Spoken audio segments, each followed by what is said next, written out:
So I haven't posted a wellness update in over a month, and I'll get into the reasons for that in a minute. But I want to show you something. This is my most recent InBody scan, and I am thrilled and amazed at the results. For those of you who are just joining me, I'm Nikki, and for the last 6 months, since September, I have been documenting my journey with Zepbound, the GLP-1 drug. I've been transparently showing up every week in a series that I called Unfiltered, a foodie's GLP-1 reality. The goal was simple. Just show up, share the good, the bad, the ugly, in case someone out there resonated with it, someone out there was thinking about this journey, or someone out there was going through it themselves. But I am a food and travel content creator, and that's my passion. And so I made the decision after 15 weeks to retire this series. I want to be clear about why. The Galavanting Gastronome is all about food and travel. It's my true passion. It's my joy. I love talking about food and travel and places. The wellness content, it was never meant to be permanent. It was just a chapter in the hopes that it might help somebody else. And frankly, it also was in the hopes that I will have something that I can look back on in years to come, because menopause brain is definitely a thing, I'll tell you that. So I'm not a doctor, I'm not a medical professional, I'm not even a personal trainer anymore.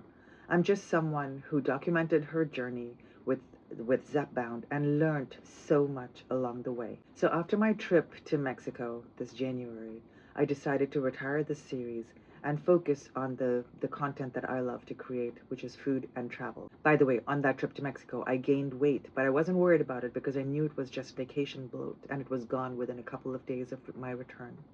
I decided it was time to close this chapter and focus on doing the thing that I love most, which is to savor the world mindfully, one bite at a time.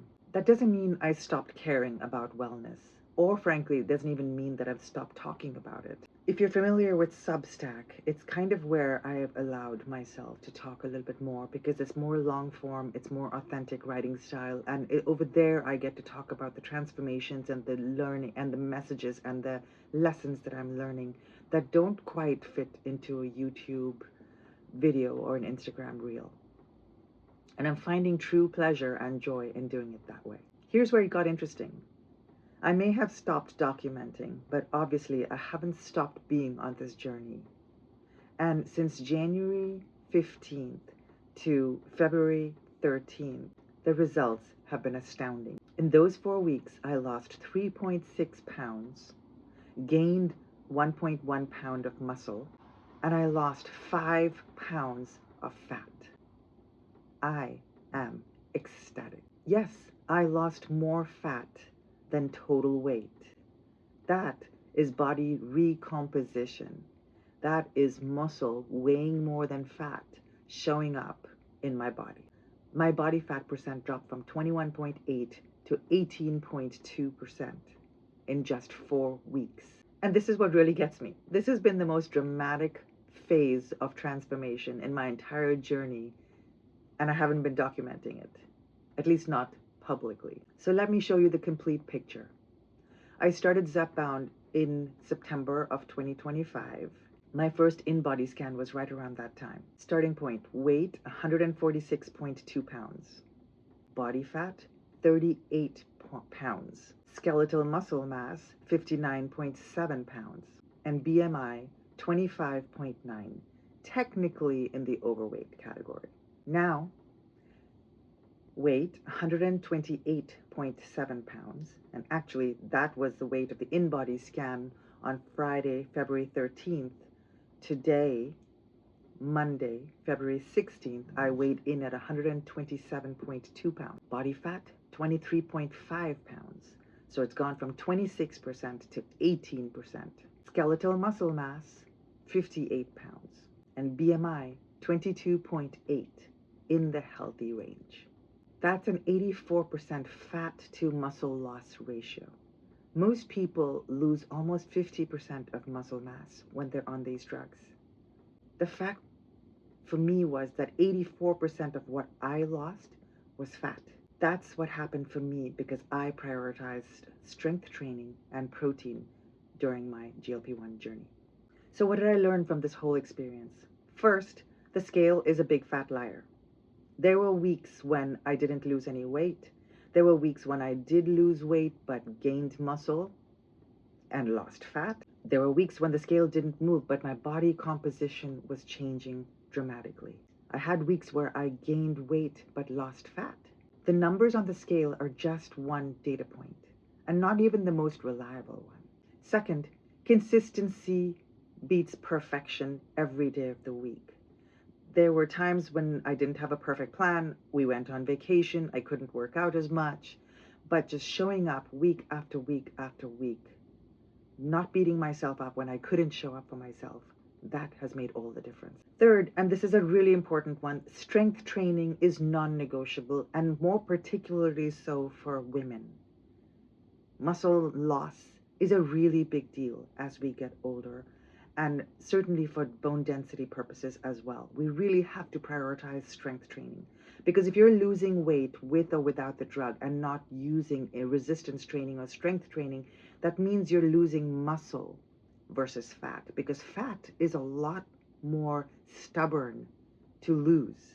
It's why we always say that those last 5 pounds are the hardest. It's because our bodies are clinging to that visceral body fat, particularly the fat that is right around our belly button, which is the coating right around all of our major vital organs. That is the most critical fat to lose. And that can only happen if you're strength training, because when you're strength training, your metabolism is fired up and you're burning calories more efficiently. And that's when you're burning fat. Muscle is what keeps your metabolism healthy and your results sustainable. Fourth, and this is another big one, there's something major to be said when you're doing this just for yourself and not for the content and not for likes and not for views. When I turned the camera off and I just started focusing more on myself and tuning it kind of helped me tune in more intimately to my body. It was like I stopped listening to my body for the sake of creating content, and I started listening to my body just to listen to my body. And that changed everything. And finally, your brain lies to you. It took me months for my brain to catch up with the physical changes that were happening in my body. Sometimes even now, there's this little glimpse of my old habit, my old pattern of not acknowledging the change. But 99.9% of the times now, when I look in the mirror, I am blown away by the transformation that I see. My biceps are strong. My abs are more defined. In fact, I did a travel video on my other channel for 3 days in Waikiki. And my opening shot was of me on a beach in a bikini in Waikiki.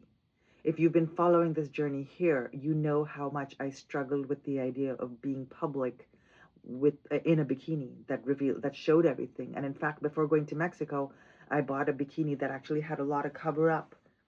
So yes, there was a little bit of midriff showing, but there was so much more covering up that my husband had said, like, what are you trying to hide? And this time in Waikiki, on a very public, very busy beach, I was out there feeling supremely confident about the way I looked in a bikini. And that feeling alone